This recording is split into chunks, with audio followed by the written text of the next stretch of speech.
আপনারা জানেন গত 17 বছরে this ministry was in a mace. এখানে কোনো ফান্ড সঠিকভাবে ব্যবহৃত হয় নাই, জনস্বার্থে কোনো সিদ্ধান্ত দেওয়া হয় নাই, গতানুগতিক কাজ করে যাওয়া হচ্ছিল। সেটাকে আমাদের মোকাবেলা করে সাপোর্টিভ একটা স্টেজে নিয়ে আসা বা আমাদের মানুষদেরকে স্বাস্থ্য সেবাটা পূর্ণ মাত্রায় দেওয়া খুব কঠিন কাজ ছিল। আমাদের যক্ষ্মার টিকার কোনো রকম ঘাটতি নেই।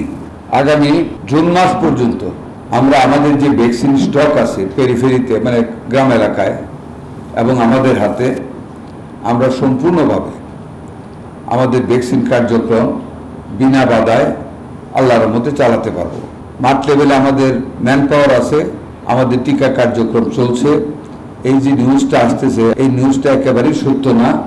আমাদের এর মধ্যে আমরা পর্যাপ্ত পরিমাণ স্টক প্রস্তুত করেছি, কাজকর্ম চলছে, টিকাদান কর্মসূচি চলছে, সব পেন্টা সহ যত ধরনের টিকা আছে সকল স্টক আমাদের হাতে আছে। ভবিষ্যৎ যাতে কোনো রকম শর্টেজ না পড়ে, আংশিক সিরিঞ্জ আগামী 7 দিনের ভিতরে আমরা নেব, বাকিটা তারা ত্বরান্বিত করে মে মাসের মধ্যে আমাদেরকে টোটাল ডেলিভারি দিয়ে দেবে। আমরা ভালো কাজ করতে চাচ্ছি, কিন্তু আমাদের ভালো কাজটাকে বাধাগ্রস্ত করার জন্য একটা চক্র কিন্তু কাজ করতেছে।